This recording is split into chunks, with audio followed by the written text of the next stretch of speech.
Hello, Mr. Josh Berg. Hey, How we what's up, doing? man? Doing good. We're live in effect. We are live in effect.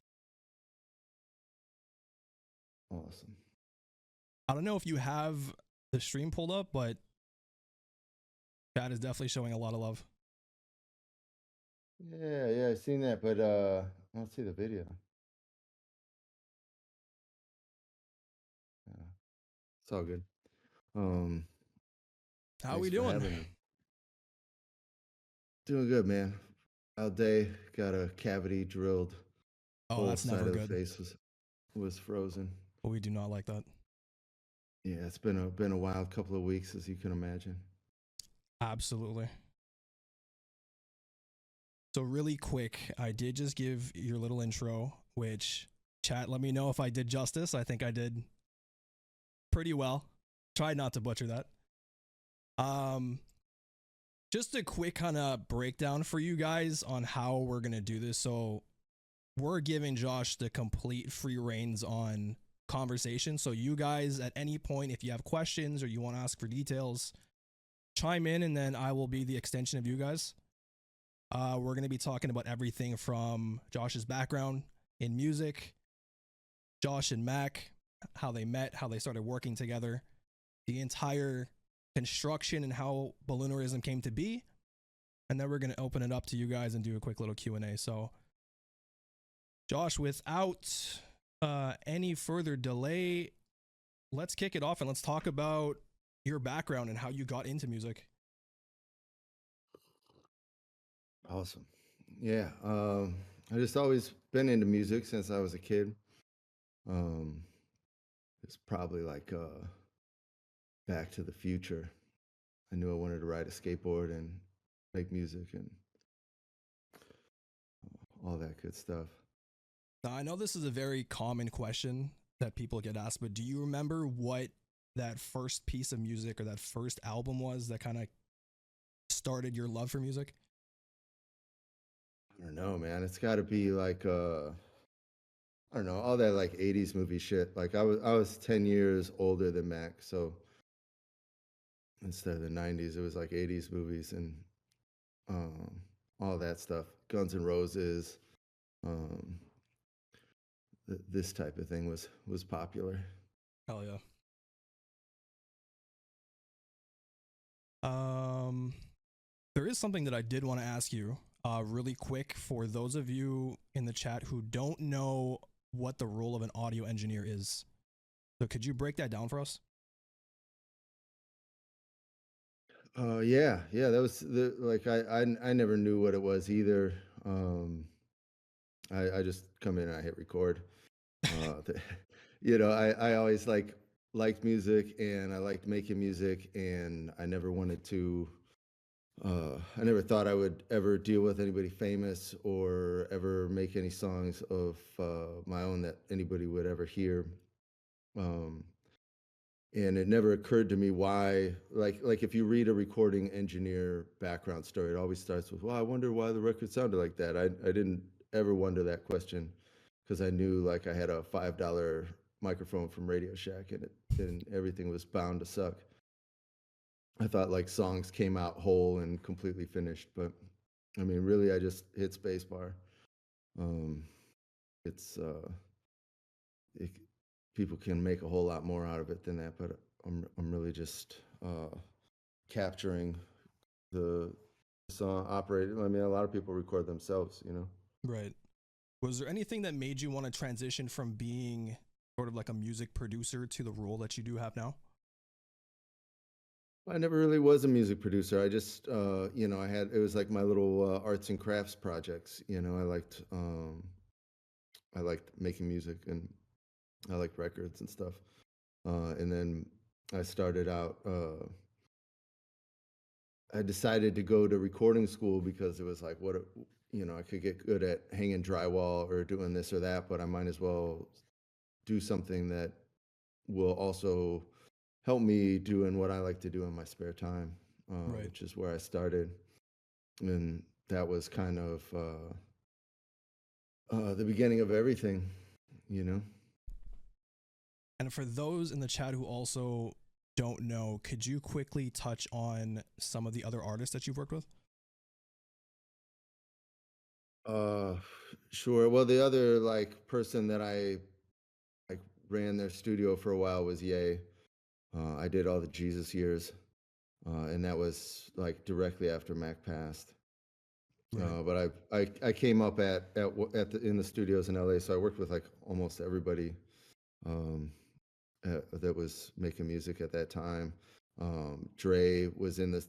He left Record One for like a year, and I learned a lot like from his team. That's kind of what taught me about the greater role of like studio management and keeping track of sessions and studio flow and like making sure your shit is organized and super nice, you know.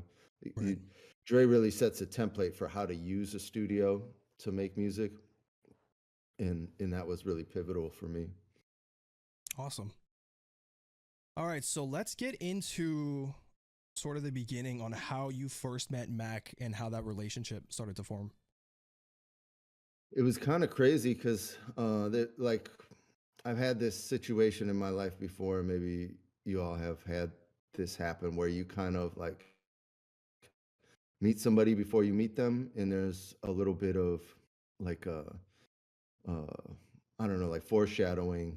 I I was one of the most influential artist collectives for me was a group called Anticon, which was this like art rap collective from the Bay, and like, well, they're from all over, but they were in Oakland in the like the early aughts, and um, one of those guys is a guy called Soul, and you know, he started a podcast. I started like watching what he was doing like years on, and one of the things he was doing at the time when mixtapes were happening, this must have been 2011, was um, he did his like anarchist activist rap mixtape over all the like up and coming people. So there was like Little B shit on there, and then he did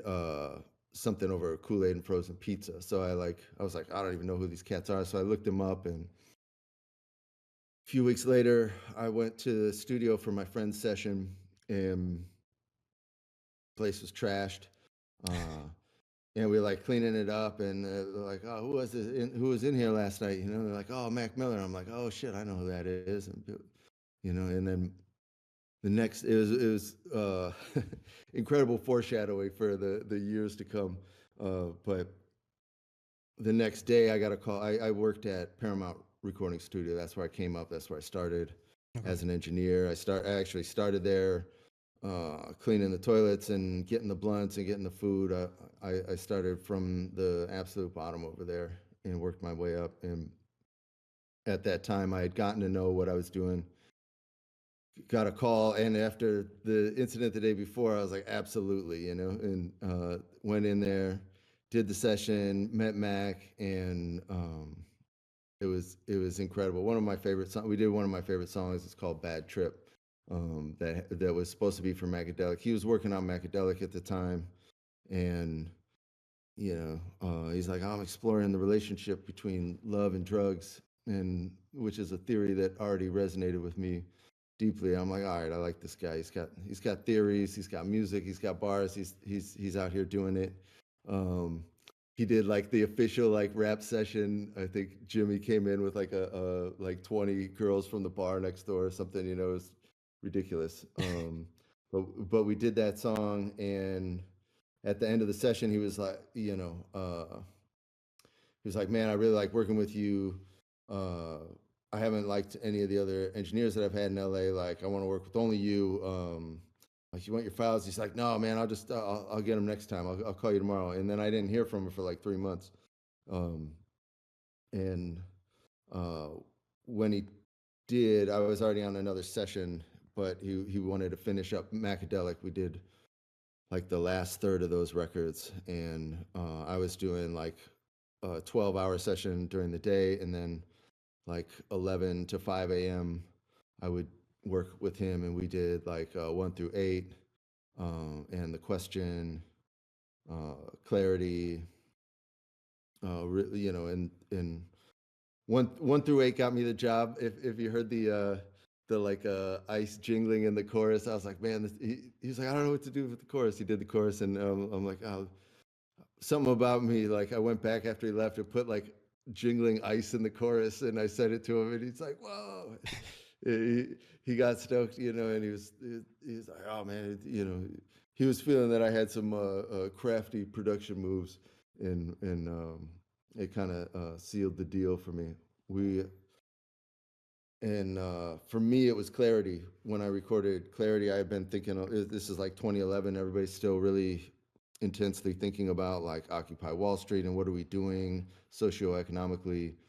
And I'm thinking, you know, this music shit is, you know, not going to save the world. And then he said that line, love activist, and that like just stung me. And I thought about it a lot. I'm like, oh, this is important. Like this is going to touch people. This is going to um, help a whole generation of kids think uh, about life in a certain way, and this is meaningful, and that kind of like um, signed me on, not just for him, but for what I was doing for the path ahead. And when you know after Macadelic was done, he came through and did a session. I was like, you know, I'm thinking about moving to LA, and would you come work at my house? And I was like, oh, okay. And then he like came to LA, and I'm like waiting for the call. And one day I get a call. Hey, I can't get any sound out of the speakers, man. Can you come help me out? And I came over there, and I didn't leave until like I was the last one to leave the house like 2 years later. I love that. Uh, and that's like that was the house from the TV show where the sanctuary was. Right. Let me quickly ask you, since this kind of ties into what we're talking about, what would you describe your first impression of Mac? Like, how would you put that into a sentence? You know, I mean, it's like you just see it all over his face. He's like, you know, like got a bit of a like exuberant and mischievous smile, and like, you know, chock full of energy. And I didn't really know what to think at first. It took a little while to like get to see what he's all about, you know. Right. Right off top, like I really like the music, and I'm not, I don't just like everybody's music automatically. I am really positive on music. I usually find something good about everything I work on, but uh, he really impressed me right off the bat with the bars. And uh, I remember waiting for Macadelic to come out, and I was like so hyped on it. I was kept like listening to it over and over again. I'm like, is this normal? Should I like this record this much? You know, and but it was crazy. So this is one of my favorite stories. Uh, at the time, like, you know, out of like the top 10 songs at night on the radio, Cash Money or Young Money's got like 7 to 10 of the 10 songs. Everybody who came in the studio says, "Hey man, I'm gonna get a little Wayne on this song," you know.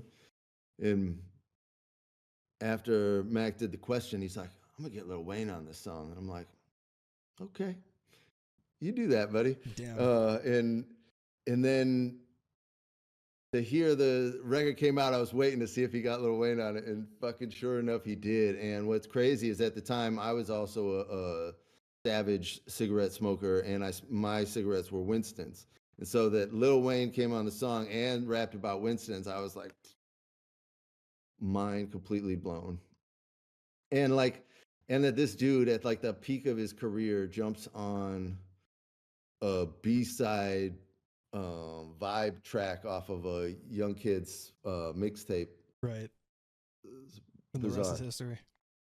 So would you say that's one of your favorite songs from the album?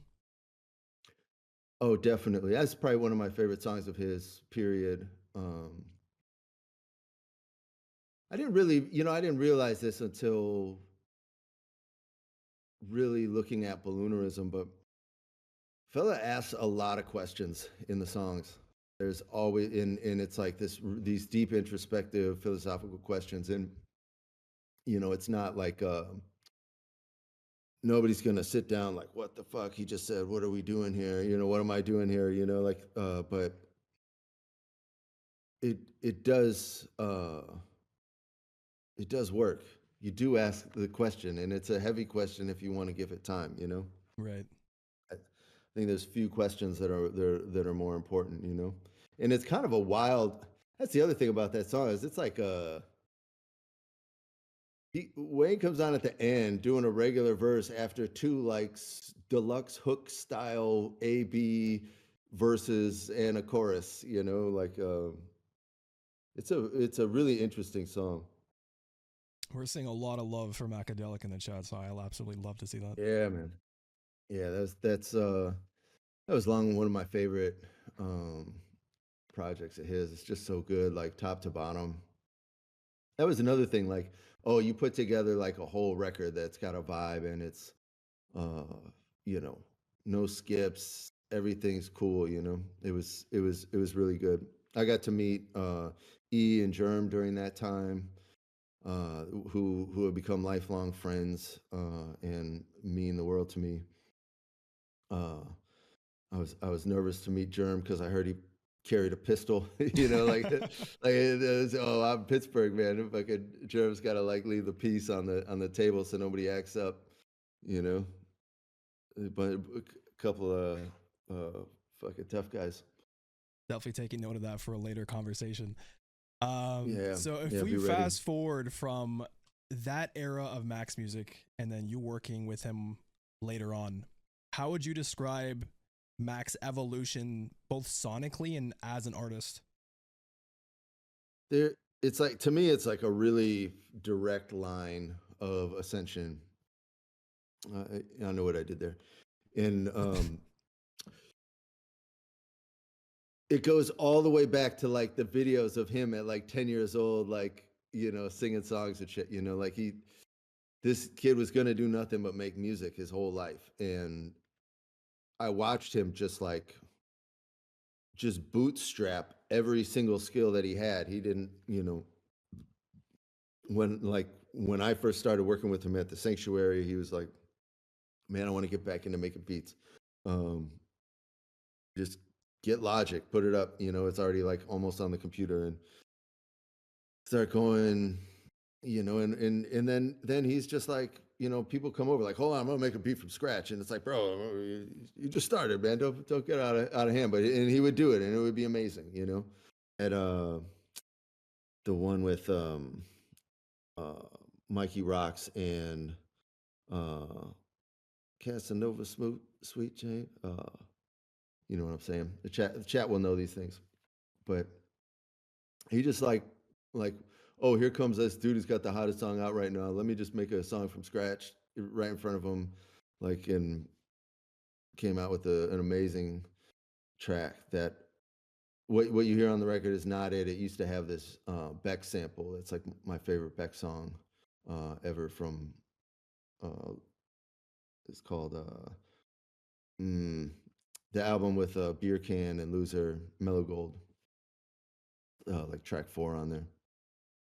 Um, but to look at these songs where he's producing and you know he was never just rapping and he was, you know, oh, I need an 88 key fully weighted keyboard and didn't know how to play the piano, just started playing and would just constantly fucking around and grabbing chords and this until like when you see him in his Studio City house at the white piano, like he's playing, he's really playing. And I mean, even like a year later, Rick's piano, he's just fucking around at Rick's house, like waiting for Rick to show up. And now it's a song, you know.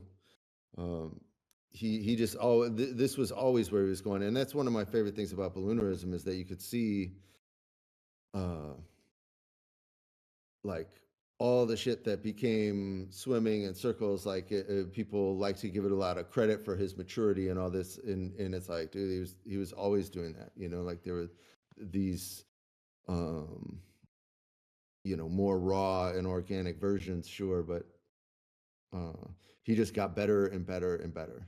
And it wasn't fair. Like how are you going to compete with dude? Like he just makes music all day. You know, like the swords are sharp. You know, he does nothing but sharpen the sword. Yeah. I loved it. And I think it's really refreshing to hear from the inside too, because I think from a fan perspective, especially me personally, I think I found his music early on in high school. And I think it was really apparent from the beginning that his artistry wasn't something that was common at the time, I guess you can say, in the sense of he had such a raw passion for what he did, where it kind of expanded to be more than just the music that he was putting out. Like he had this aura about him where I guess you could say when you saw Mac Miller coming up in those days, like you knew he was destined for something bigger than what he was at that point. Like it wasn't just going to be that quote unquote what the blogs were saying to be frat boy rap. But then to see his progression through the years to, again, like you said, the swimming in circles and all that kind of stuff, like that full circle moment of artistry is really cool to see. And I think hearing you say from the inside and the fans' perspective from the outside, it's really cool to kind of mesh those together.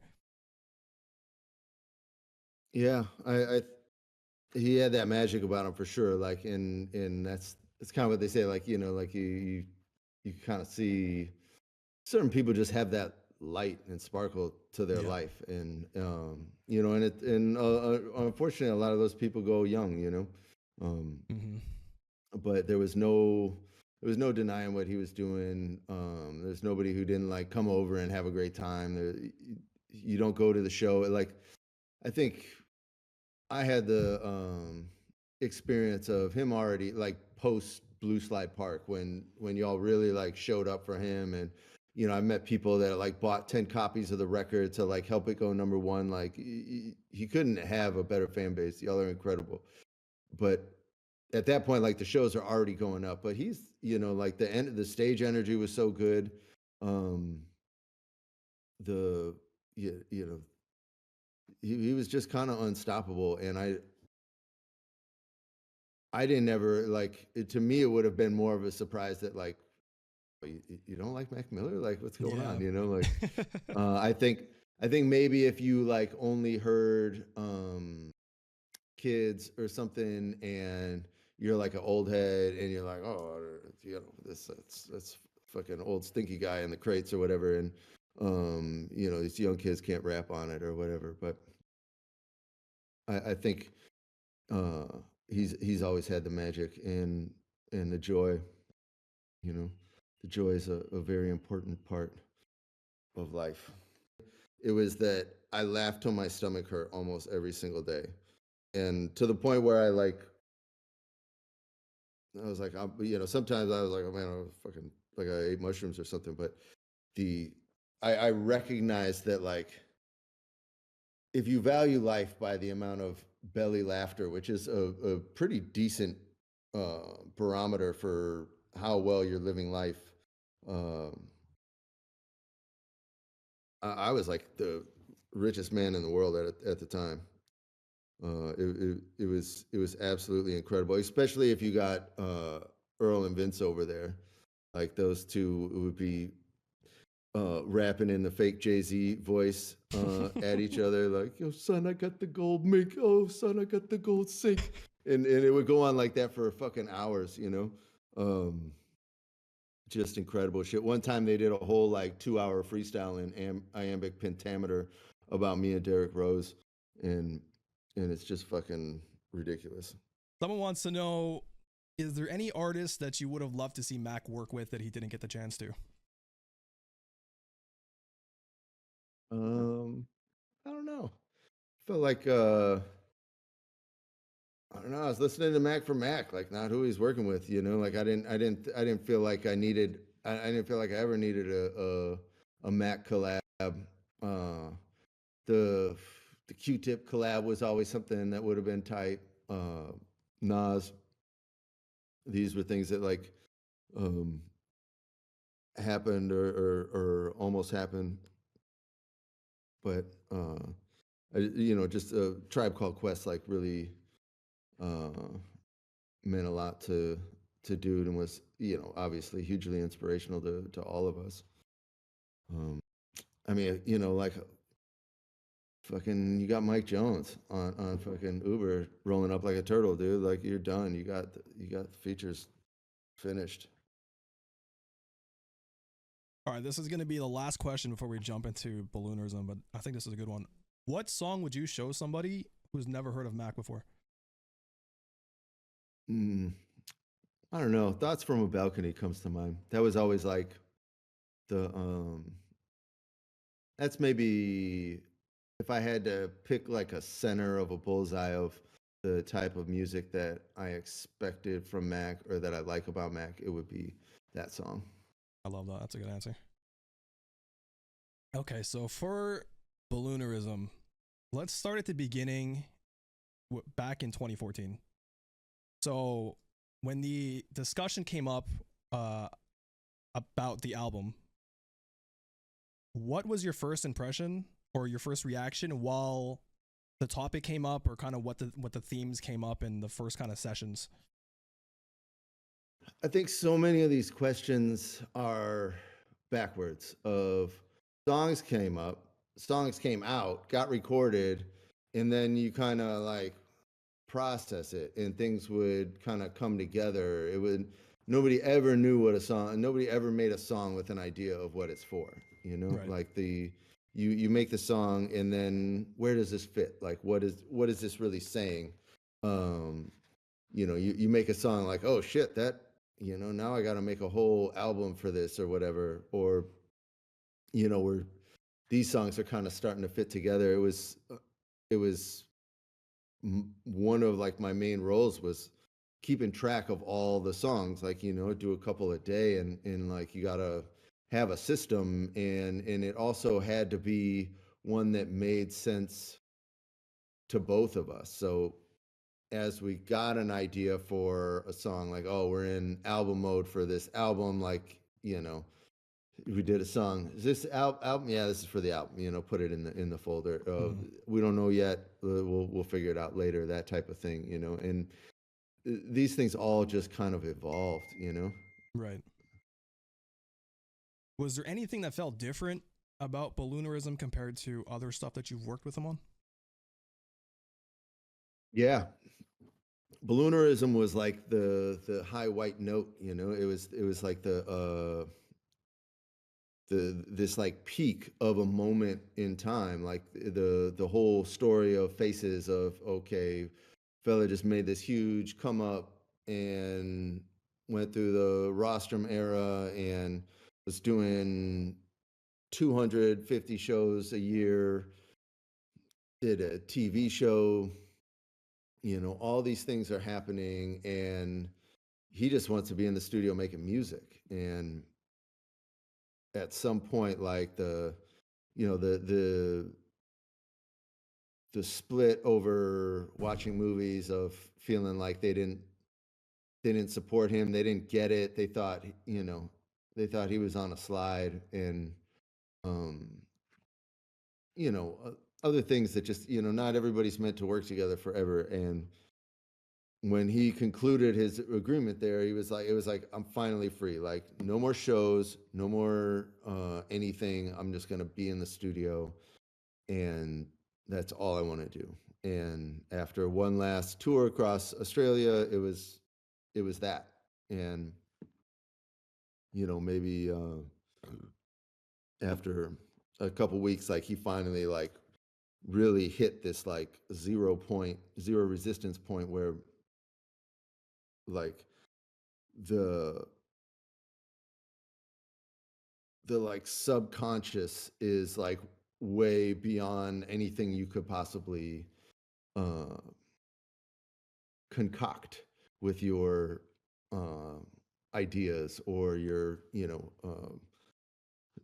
notebook or spreadsheet or whatever you've got, like he was just in flow mode, and like coming up with shit, like dude just came up with fucking funny papers, like that just came out of him, like who It's ridiculous. is that like any other, I mean, it's not like it's unlike any other song, but it's like this like story, and he just started getting into these zones where this shit would come out, each one of those songs is like kind of out on a limb of its own, and just the flow is just ridiculous at that time, and it felt very special. It was like, holy fuck, like every day it was, it was like the fucking day you know, like it's just like fucking the goose is laying golden eggs everywhere, you know, and you're just like fucking, it's amazing, you know.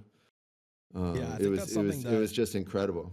I think that's something that fans really appreciate is being able to hear these songs, but then have the question of like, how the fuck did that studio session go? Because like listening to it, you're just in awe of both flow, cadence. Like, I think that's a cool insight to also touch on is like how those, what was the vibe like in the studio while recording some of those songs, and how long did it take him to record some of them?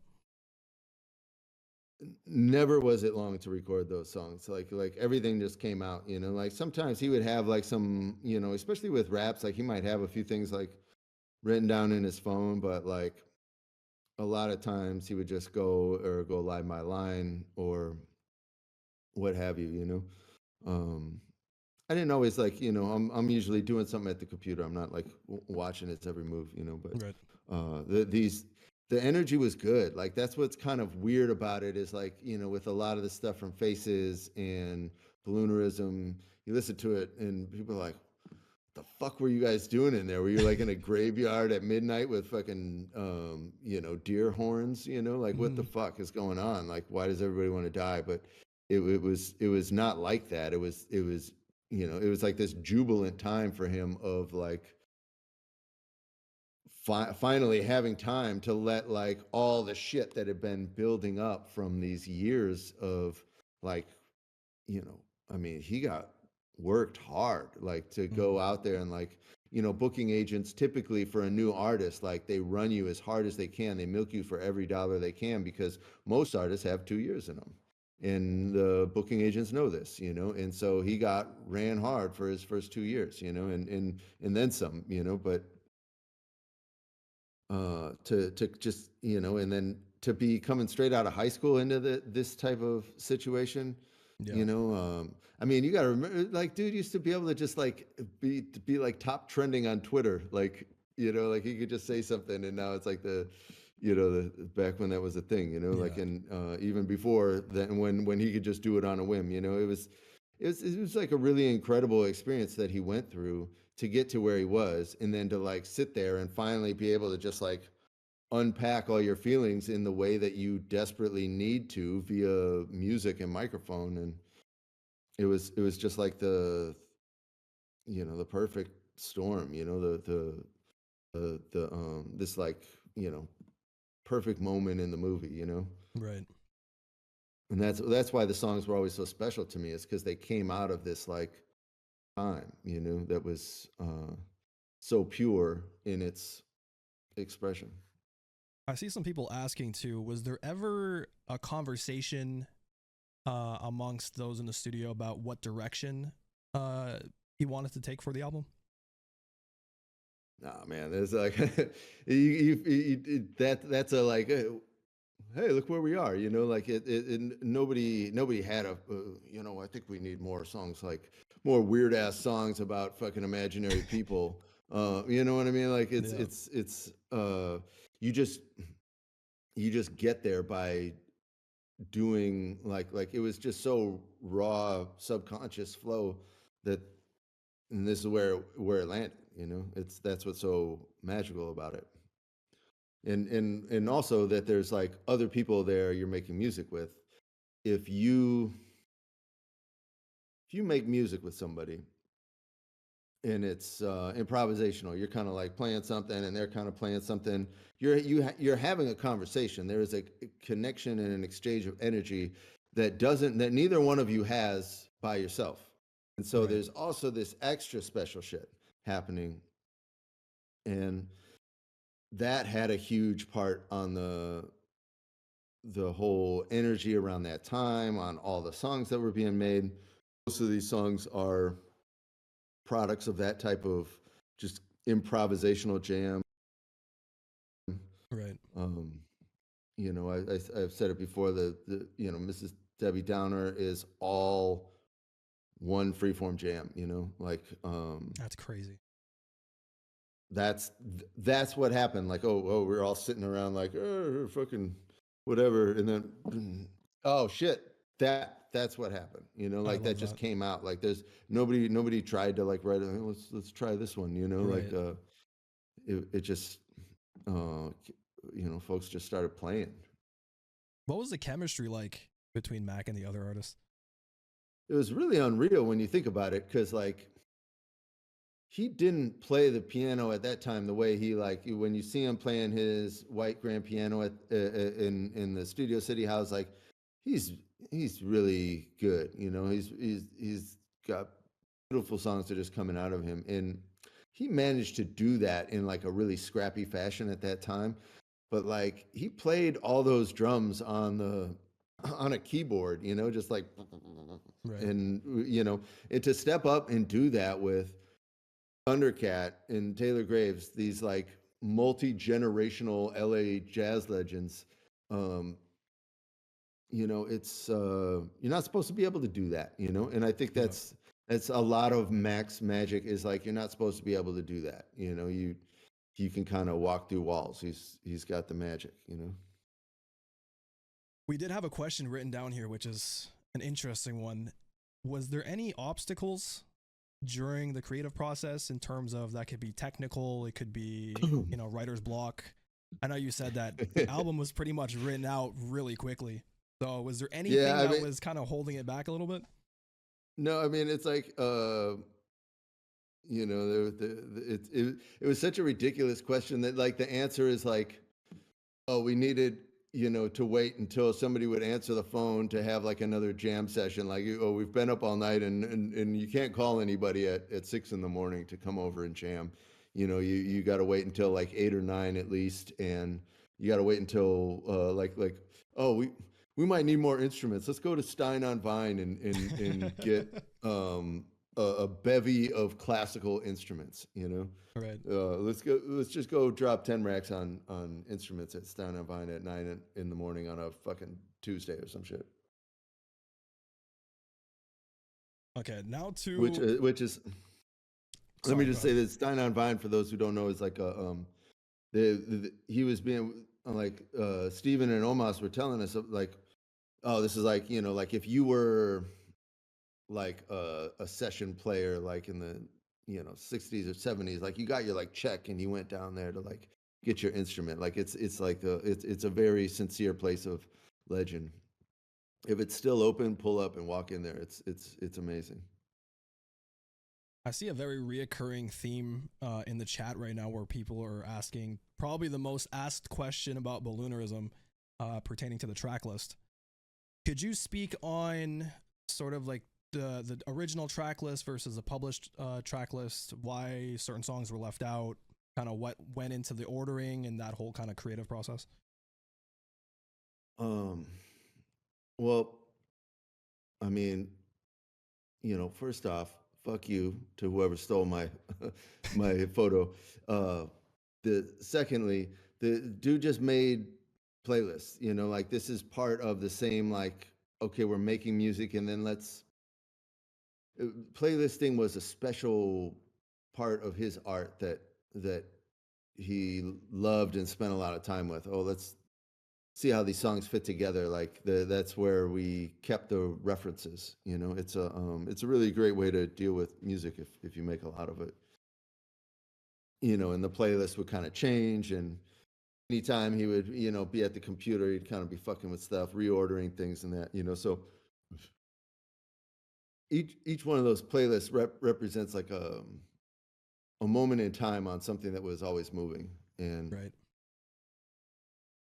when it came down to finalizing this playlist, it was, well, obviously this was the one thing that like everything else is untouched, but we couldn't untouch this because it needed to be finalized. So we had to make the decision of how to do it. And I looked at all the playlists and thought about uh, what made sense. Obviously certain things came and went. Obviously some things never made sense, even if they were on his playlist. And I kind of listened to the songs that some of the like the main core of how it is with the bulk of those songs was kind of was in a playlist that like sat for a while, and minus a couple reorderings, like a bulk of them were there, and I spent a lot of time with that playlist. I at the this was one of my favorite projects that we'd ever done, and I listened to it all the time. Like it was some of my favorite listening. Like if I wanted to listen to something, I pulled it up, um, and so I knew like the vibe very well of like what was. And it becomes this like kind of intangible thing of like what is good for the record, what isn't, like I had to make that decision every day of like, where is this song on this goes in this project or not, and I got good at it, but I never knew what he would have done. And what I know that he would have done would have been something that I would have made me exceptionally uncomfortable. Right. Maybe like Rick serves that. I was really uncomfortable about putting that on there, but like uh I had always written it off because it was so silly. Um and then just listening to it again in context of everything that happened, I was like, oh, that was one of those that like he put on there that I thought was ridiculous, but listening to it, it was like, oh shit, this is it. This is what we need, So a lot of it didn't really need any thought whatsoever. And then it was really more about listening to the songs to kind of finalize the order after a couple of them were interpolated, Right. But it's really, I mean, it's really not that heavy. I mean, you all know like that what we have today is pretty close to what it was, Yeah. I know a lot of fans kind of understand the timeline already, but can you touch on the reasoning why the album didn't come out earlier? Well, that's like the story of Faces. There was just so much music coming out of him at the time. It was like a troubling amount of music. Like that's why he started talking to Rick. It was like, I'm making all these songs, and Rick's like, hold on, but you can't just be making songs like that many songs. Like we need to sit you down in Malibu, and you need to have a sauna about it, and some fucking butter coffee and all that shit. And Faces was like a compilation album, like it was just like there was just like too much heat sitting around. Like something had to come, something had to give. Like it wasn't a project necessarily, and Right. then it became a project. The I don't know. The I'm getting lost. Where are we at, man? Okay, With the so one question I saw in the chat earlier, which is kind of tying into what I just said, how do you think Balloonerism would have influenced his career if it was released back then? oh, I mean, I don't know. I could be wrong about this, but I'm fairly certain like he got signed off those songs. Like at that time, the other thing that like made the time so jubilant and not like terrible was that every single entity in music like wanted to snap up the free agent that had the number one independent album. Right. Like there was many suitors that would come by, and maybe they would come by, maybe they wouldn't come by, but the guy from Warner, he came and sat on the beanbags in excruciatingly tight jeans and sat and like listened to the songs with like a sport coat on, and God bless that man, because he fucking saw it, like he Right. really saw it, and he really understood what was happening, and he could see like the magic of the time, and I think he knew that these were the songs, I think the issue became something where it was always really important to Mac that like his catalog be very specific. He didn't want, he could have put out a mixtape with 100 songs, but he wanted to be able to do the show and for people to know what his songs were. He wanted Right. it to be clear what his catalog was, and he was really thoughtful about that process. Hence the playlisting and all these things. He was really specific about the statement that he was trying to make. Look at the 10-year box set for watching movies. Like all that writing in there is that. Um, I know we spoke about you had the some involvement in the film as well. Did you want to touch on that? Uh, Not really. The you know, yeah, no. What I do want to say about the film is that at first it seemed when I first saw it, it seemed like odd, like like Destination wasn't on it yet. And it was just like this these are the songs you picked. It was like it was startling to me.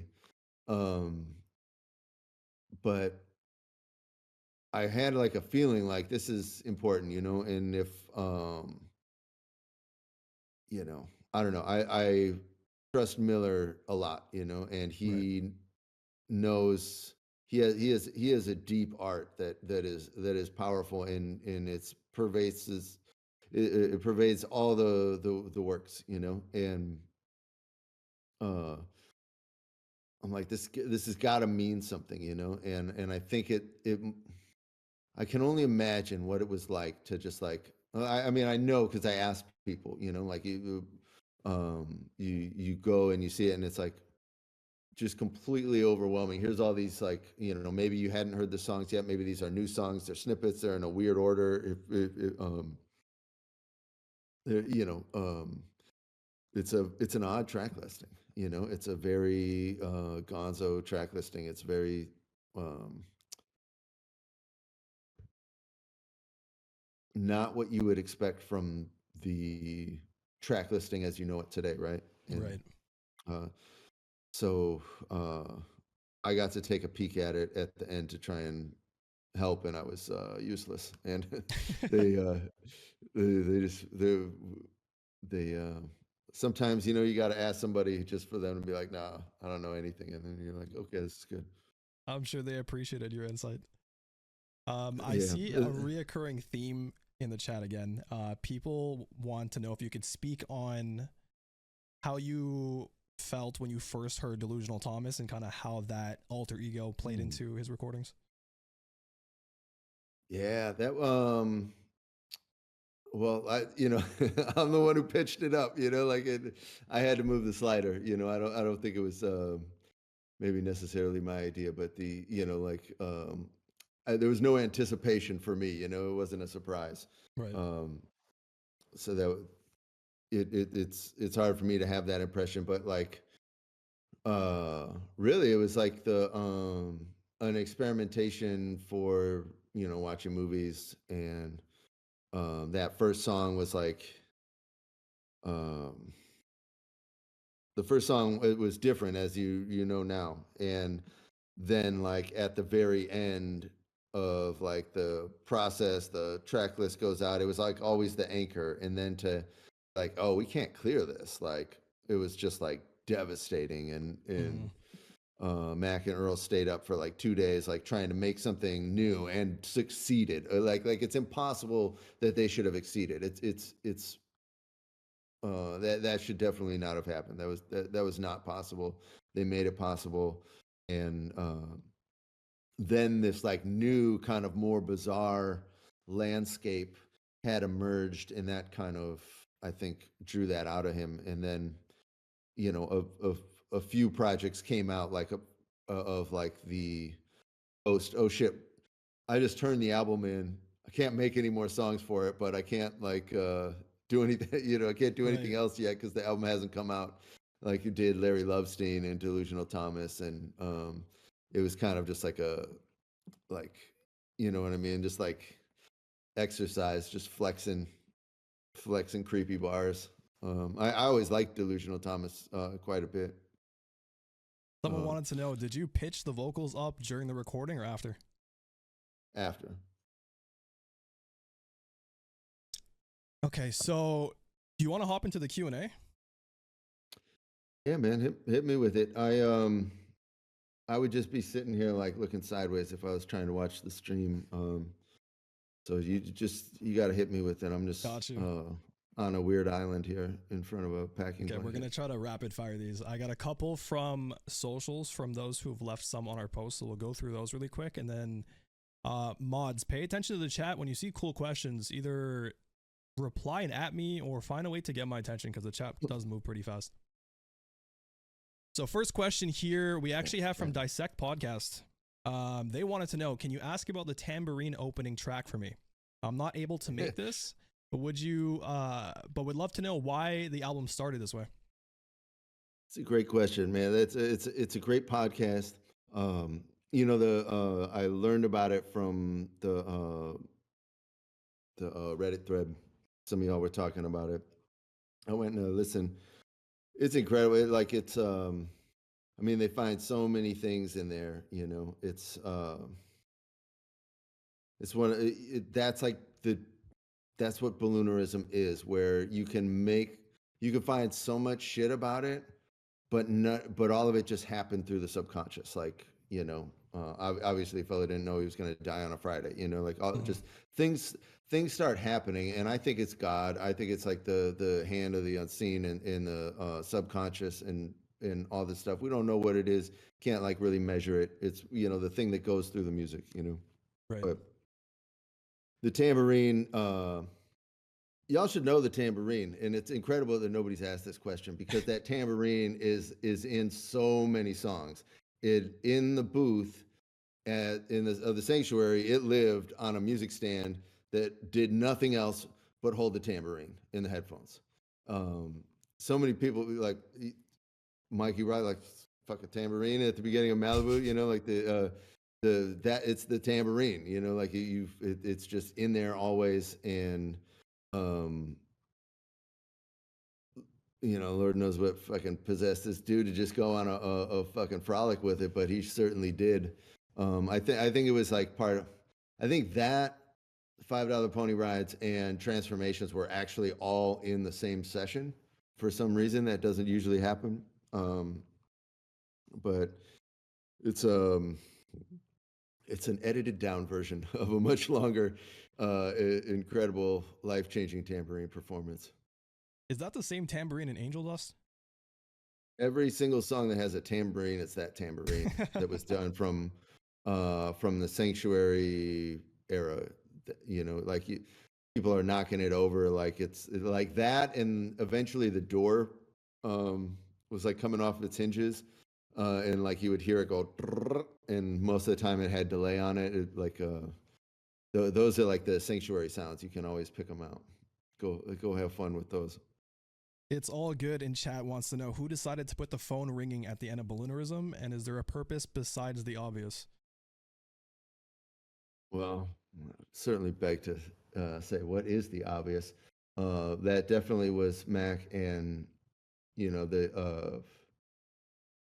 you know it's funny because the album actually kind of starts with that. You know, like that being the first song that was done. Um, you know, it started with just like, you know, I don't know. It was this weird. That session and the next session, Colors and Shapes, were these really bizarre vibe because we'd just been like out of the room for 2.5 months on tour. And this was like the first time coming back in there. And it was unusually like quiet compared to like always being around people, always being loud, always being all this high energy. And it was like back to the quiet of the sanctuary, and for some reason that like got these weird like meditative vibes, and it was this like it was just like, you know, arts and crafts. It was this really like, you know, just kind of vibey construction of a song, you know. Right. I saw But you mention on Reddit too, and I saw a couple comments in the chat about this. Is there anything that you want to speak on the sister album that you mentioned? mm, I think I've said way too much about that. But you know, I don't know, man. I hope I can you know, I hope that becomes a thing at some point in time, you know. uh, I don't know. It's like as much as I, you know, the leaks are like really painful. Like you're like literally like, wearing my dead friend's jewelry, like walking around with it. Like Hmm. it's like a very real like grave robber scenario for me. And at the same time, like I completely understand. Like you want to hear the songs. Like they're incredible. I want you to hear the songs. Like it's a I hold a lot of energy in both of those places, and I love like the passion and the archival and the puzzling, the mystery together. Like it it impresses me greatly, and uh, I hope there's like I have some ideas about how we could work together on this, but the I just I'm not going to say anything else about that now. Um, I will say though that if anybody is um, has some development skills, like I would love to build something with you guys that could be a home for this type of thing. Because part of the problem is of releasing the unreleased music is that Mac really was super specific about what comes out. Right. He gave you what he wanted you to have, And while there was a lot of other things that he loved that he wanted you to have, like he didn't want to, like it was very important to him that like we had a concise catalog as fans to understand him through. Right. And obviously now that's changed, and I I do think it would be great to get that music out, and but it doesn't make sense to like always put that, like you go look at Nirvana now and it's like 10 albums of like B-sides and rarities before you can even get to the albums, and that's Hmm. actually something that I think about a lot. Like I remember hearing uh that song about she puts me in a jar or whatever and it makes me happy, like that was like it became one of my favorite Nirvana songs, and it was like a fucking my friend gave it to me on a cassette or some shit, like I don't even a miracle how that fucking shit was able to translate via cassette to cassette from one fucking smelly hand to another, but uh I don't think that like um the streaming catalogs, and also fuck Spotify. You guys should all boycott Spotify immediately. Go to YouTube. Like they will actually pay the artist. Like Mac's not getting anything out of you streaming him on Spotify.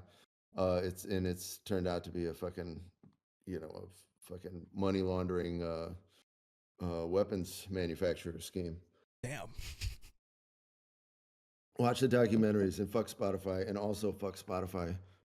But I think that there should be like almost like a like the if you guys remember the app from Good AM, like that I imagine a world like that where the music would make sense to the people that want to be there, and it doesn't need to like be it doesn't need to have like the rest of the world looking at it, Right. as like, oh, this is the this fucking I don't know. Turkey love is what this guy's all about. Um, uh, it it needs a new home, and I have ideas about it. So if you have um, fucking superb skills with HTML, fucking send me a message on Reddit. There you But go. that's a long non-answer for you. I'm glad you touched on the leaks too, because that's something that I wanted to ask you, but again, it's always a tricky conversation. But we've tried to convey that message for as long as we've been doing what we do, and I feel like some people understand the message, some don't. So I'm glad that they get to hear it from somebody on the inside as well. It's hard because there's a lot of like I've seen a lot of threads about it, and it's like, oh, it's not going to come. I mean, it wasn't, you know, I really wanted there to be something on Balloonerism that you guys hadn't heard. Hmm. That was, it wasn't a driving force, but it was a fucking huge bonus. And I know that that song had leaked. I don't, I mean, honestly, I don't think there's a lot that hasn't. I've seen the, like the list or whatever, but you know, um, it's just really, uh, it's really like overtly like disrespectful to like an area like that, you know, where, you know, you, you don't want to be, it's like if you think like you're gonna, you know, talk to people that know the guy, like you probably don't want to be wearing the fucking shirt that you stole from him or whatever, you know, Yeah. like it's like it's just weird like that. It's not about like is it going to affect it? It's not about his family needs money, you know, like it's not about any of these things. It's that, you know, and we all have songs that we love that didn't come out, you know, that could have come out, that should have come out, that almost came out, you know, that um I'd love for the world to hear, you know. And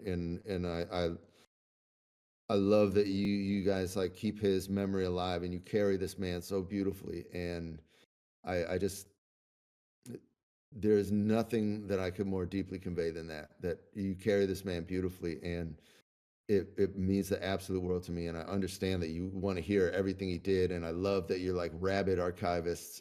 As somebody whose whole job is like keeping track of the fucking files, like I love that about you. I also fucking hate it about you if you try and steal from me. You know, like Yep. that's also a big problem, you know, for me. So you know, it's two things.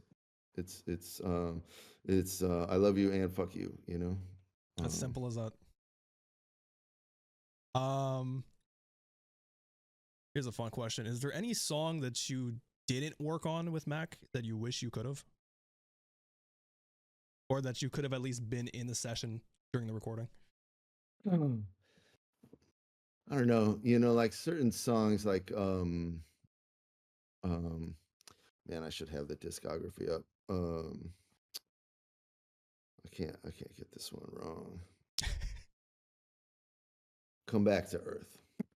Like Mm, he played that for me and I was like done, you know, I was fucking done. I was you know, like you've done it. This is your masterpiece. Like you've you know, like I was hard on him. I wasn't, you know, like because I saw him make Balloonerism. Like I'm like you're not going to fucking, you know, serve me some weak ass shit and expect me to get excited about it. yeah. Like I was not like cutting fella any slack if he wasn't coming through with the heat, you know, like and he just he absolutely killed it. You know, that's hearing that song for the first time. Like I don't know. You know, you can't even like record that song. You just hear it. You know, like it's too much. You know, I don't. But you know, as a in like the younger days of working with him, I thought being an engineer was like really important. And at the end of the day, it's like you're just like the person who hit spacebar. Like yes, there's a lot more to it than that, but like nobody gives a fuck who did that. You know, like it doesn't really matter, especially in you know most of the situations. And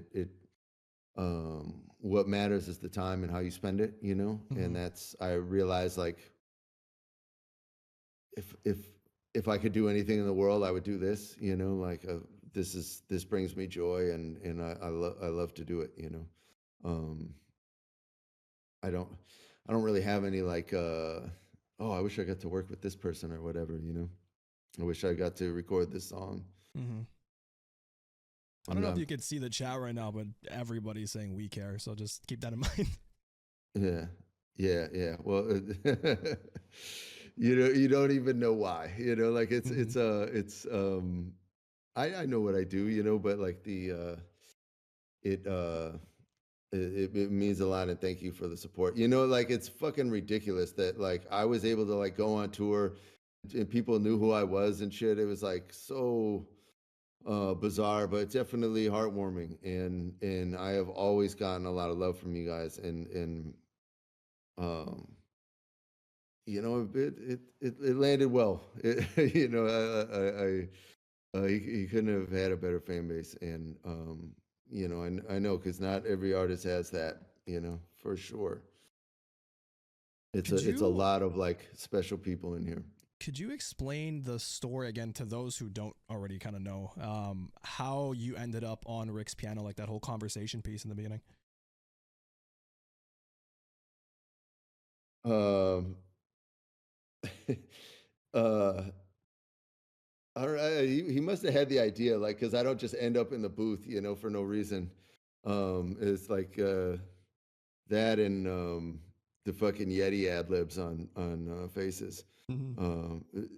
There's very few times I was asked to go into the booth, you know, and I think part of it was at the time I had a huge disgusting beard, and that got me a lot of Rick Rubin comments like, oh, that you know, like, oh, you know, who's this like you're a Rick Rubin type of character, you know, and it became maybe a thing, you know.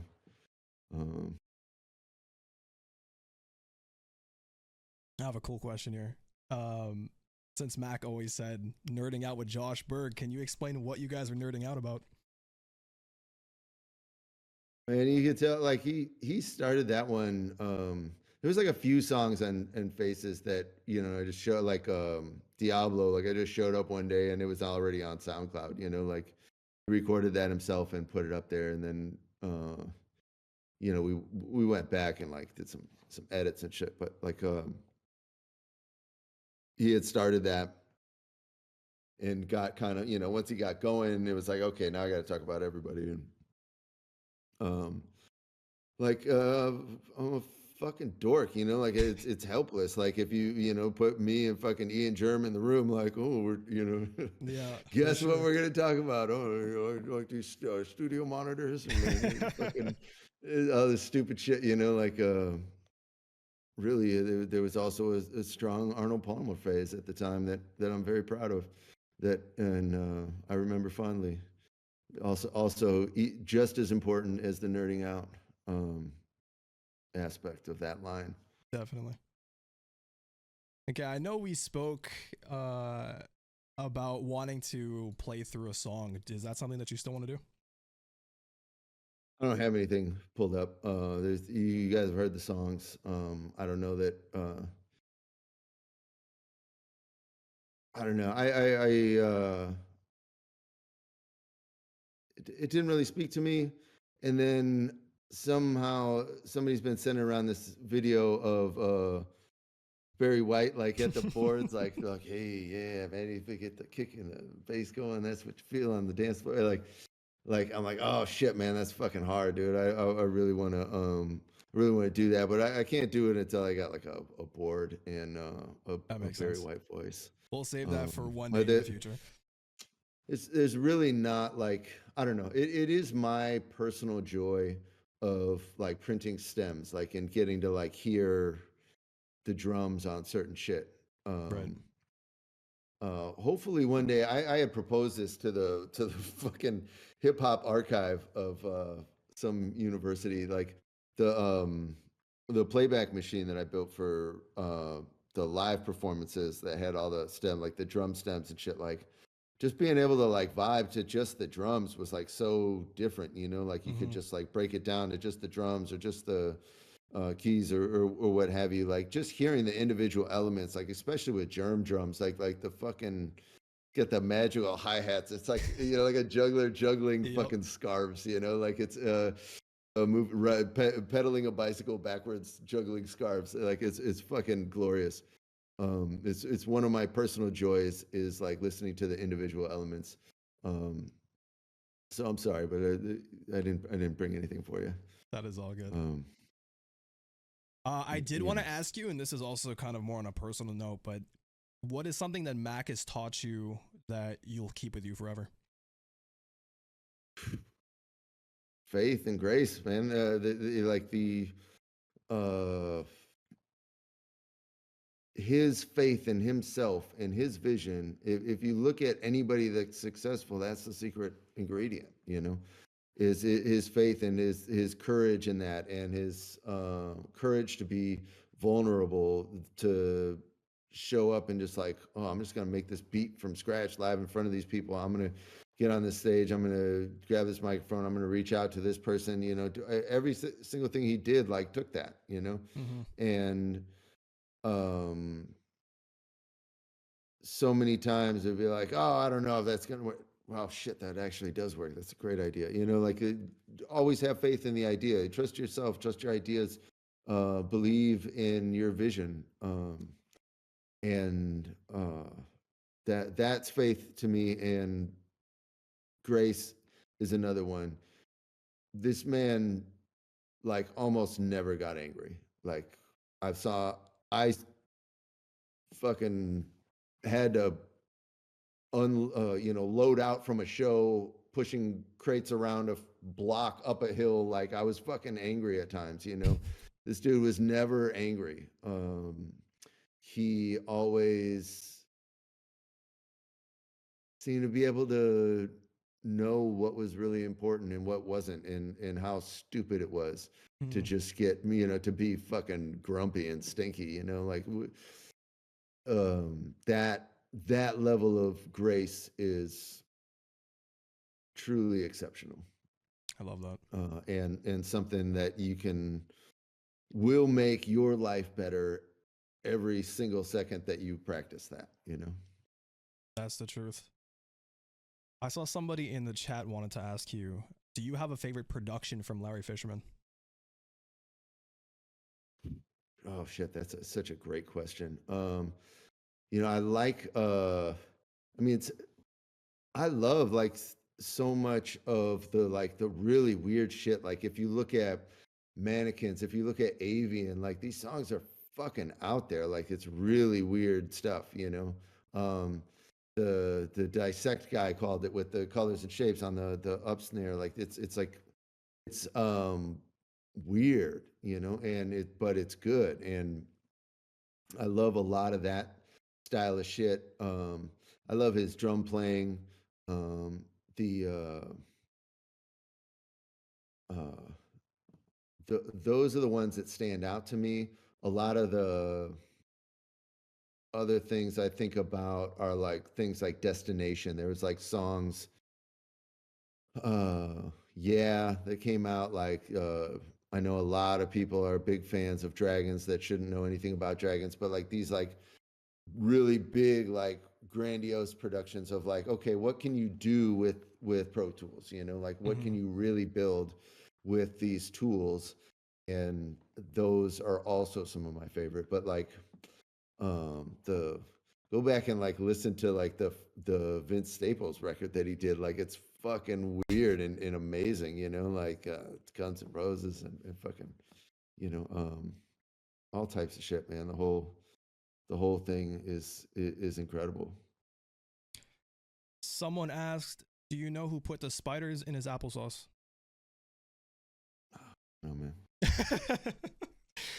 I don't know um, anything about that. Producer question. Someone wants to know, what is one of the favorite samples that you've ever used? The original Lost Boys sample that is I don't know if that ever came out anywhere, but it's uh, a Beck one of my favorite Beck songs. Um, the other one is like the whole regime of Moonrise Kingdom samples. Okay. That shit fucking was another like magical series of productions. What he did with the Tune shit is like, I don't know that would be the first thing that comes to mind, but like his chopping of that is really really nice. Jay Charlie in the chat wants to know, would you mind sharing a memory with us of a time that you saw Mac very proud of himself? I mean, he walked out of the booth when he finished the question. He said, "That's the greatest song I ever made." There was times that were like that.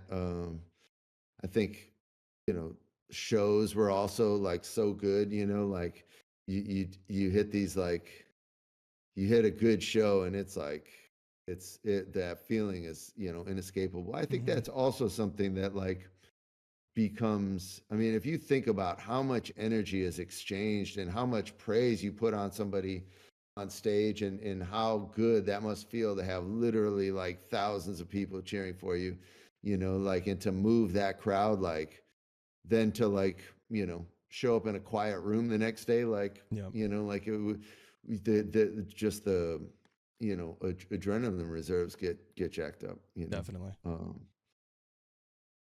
Someone wants to know, do you have any information on the artwork commission for the album do or you how have that any came to be? information? No, no information. The, I actually don't. I have no fucking clue how either of the album artworks. If you go to Mac Miller Sanctuary account on IG, that dude is a brilliant archivist amongst the many of you brilliant archivists. He might be the best though. Uh, he's got he's got it all figured out. He knows. He kept the every vine that everybody ever made in every post ever.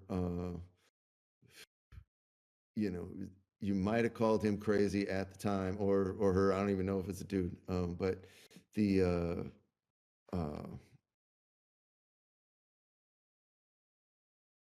to have done that, and you probably felt uncomfortable like saving every like photo that was ever done at some point, and then to like now have that be like, this is good, this is really good, we have all the information here, I like love that. it's really incredible. Like somebody like called the date on Colors and Shapes, or Tomorrow We'll Never Know, like based off of like an interview, like a 10-minute song, like this was fucking July 17th or whatever, like the archival work is superb, and you guys are fucking animals. Shout out to Mac Miller Sanctuary on Instagram, guys. Let me see. Did I have any others from social media that was interesting enough to ask? I saw somebody on Reddit bring up there was a distinction between Faces and the opening of Balloonerism, and they wanted to know, was that any way pre-planned, or was that a thought process on translating from one album to the other? What do you mean?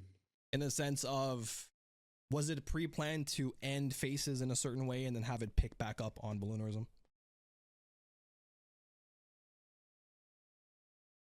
No, what makes you, I don't Because they understand that. specifically mentioned that Faces finishes on an A sharp note, and then if you were to skip Tambourine Dream, Oh, it goes into a B flat. yeah, fucking dorks, man. It's good to know that I'm not the only one. And shout out you for fucking even being out here posting about A sharps and B flats. Like, you're Yeah, fucking shout out Andy. I amazing. think he's in the You chat just too. you deserve a big hug. But that yeah, but definitely not definitely planned. And it took 15 years to get to that point, and a lot of people had to die to get there. We killed a lot of people, and I see a lot of now it's over. people mentioning run-on sentences. Is there anything that you want to talk about for that? Oof. Oh, I love that. That was like those were special because I got to kind of um do more with those. Mac let me like kind of make a little art with him in those projects. He would get like a little hot streak on the beats or something, and come back and just like he would come back from like a little like a, a short run, a tour, or like a couple shows, that he flew for, and came back with like a folder full of beats, like, yo, this all these beats, these are a project, like, put it together. And um to put together an instrumental project is a different process, and I just had a ton of fun with those. I probably got through the first one, was able earn my ability to put sample stupid YouTube clips on things, which then made a lot of trouble for a lot of people when we released Faces. Um, but you know, those are really cool projects. It's a really interesting side of his production. Um, some of them are just so far out there, you know, like the with the Great Gatsby sample, like it's just such a strange place to find yourself. Uh, Part two was more fun. Like I really went in with the master tempo automation, and so that one like really moves in a unique and interesting way. Um, I would love to see those come out. Uh, Shout out Avocado, man. That was a wonderful, absolutely wonderful evening. Uh, with before we went, it was like the night before we went to Australia for Big Day Out, where he had the pink hair and everything, and me, him, and DJ Money were just making a song, like laughing our fucking asses off, like per usual, in there, having fun with with feedback, which is something I have gotten a taste for doing a lot more of these days. Someone wants to know, why is 55 called 55? I don't know, man. I just showed up. There's your Showed up. answer. That's actually a good answer to the question of what song would I wish I would have worked on. San Francisco. Like San Francisco's got to be one of my favorite songs, Good choice. and I have no idea where it came from. Just showed up complete. DV in chat wants to know, what was the thought process between the original track names to the ones that might have been changed on Balloonerism? I don't know what ones would have been changed. The DJs and the song that changed everything. It was I don't. I wouldn't trust my recollection at this point, but uh, it was going to be one or the other. You know, I think it was more about like which one was last or which one felt more appropriate. Um, I don't remember which one came first. You know, offhand. But that should be the only one that changed. I don't know if anything else changed. Okay, so we could do this forever, I think, because people have very interesting questions, and this can literally just go on for another hour. Is there anything else that you want to speak about specifically, or that you want to get into? No, this has been a good run. We made a solid run at this. I mean, I could also talk about this shit forever, and there's just so many cherished memories. This really helps. Like, this really helps me, like talking about him and spending time with the music, and uh, it helps me process his loss in a weird way, and I feel like especially with this like very specific community, like you're who I want to talk to. You know, like the people that know the catalog and the career and all the moments and care so much. Like you know, that's why I wanted to come and share. Like I knew I was going to have like so much feelings and so much to share about this record that I wanted to like just kind of bring that straight to you guys. You know, like um, oh shit, I was supposed to have answered questions for a periodical that will remain unnamed, but really I only like talked to a couple people, you know. So you know, you might wonder where they got their information from, but there's not really much to say about it. You know, it's like it's so much about it is everything that Max said is in the music. You know, so if you really want to know how he felt, like just you know, put the records on, listen to that, and that's everything, you know. And I'm so thankful that y'all find so much in the music. Um, y'all y'all collectively need to know that like you're valued and loved, and you definitely went through too much to try and give up your spot on this planet. Be here. You know, we need you. You got more work to do here. You know, we do what we do in spite of drugs, not because of drugs. you know, that shit's a robust self pity that you don't need, because you know, I see. I've been through all that shit with, you know, like I don't want it to sound weird, like I've you know, made my whole life around drugs and drug people. Like it's you're loved and you're understood. I hate to see so many of y'all struggling, and I'm so thankful to hear that you make it through it, and that this music helps you. You know, like it really means the world to me. But the other thing, part of it is like, you know, you don't got to struggle so hard. You know, life is good, man. You'll find it, even if life really is fucking hard, because it is. You know. Uh, And that was beautifully said. I kind of want to give that a moment. yeah, yeah. You know, thankful, very thankful for all of you. You know, it he it I really felt this shift of, before it was like, oh wow, people really like your music, dude. You know, like, to like, you guys really carry this music. It's your music now. Like you literally, you know, put him on your shoulders and carry him, and I'm just infinitely thankful for that. Before we let you go, we have one last question because Edan's in the chat. Hey, He wants to know, lurking. how many instances of Isotope vinyl plugin did you add on per song on average on Faces and Balloonerism? Yeah, every single track. That shit was brilliant though. That was my first plugin partnership. I called them, or I emailed them, and it was like, you know, I've been using all your plugins, which was just actually your free plugin, on everything.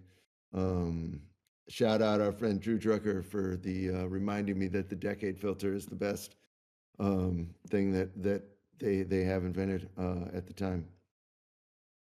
That that was heavily used. I wish Edan could tell you the story of the condition he would find me in when we would mix the records. The it would s- I, He would mix the records from 9 to 5, and I would get 5 to 9, to, like, you know, make sure all like the effects and the drops and shit are doing what they need to do, and it would be tough to wind down. And one day he found me in a disused, sketchy portion of his basement, completely shit faced, reading a book on chicken husbandry. Um, and that's probably my favorite I my love favorite that. time at ID Labs. All right, Josh. Well, I know I already We'll told end you it. Well, this. let's end it on chicken husbandry. Yeah, someone linked that in the chat. We're gonna check that out. I know I've told you this privately already, but I want to give you love on stream. On behalf of us, everybody in the chat, everybody in the community as well. Thank you for everything that you've done, both for the art and for the community themselves. I can assure you that it does not go unnoticed, and there's so much love for you, for everything you do. So thank you very much. Yeah, thank you. I feel that, and it means a lot. Thank you.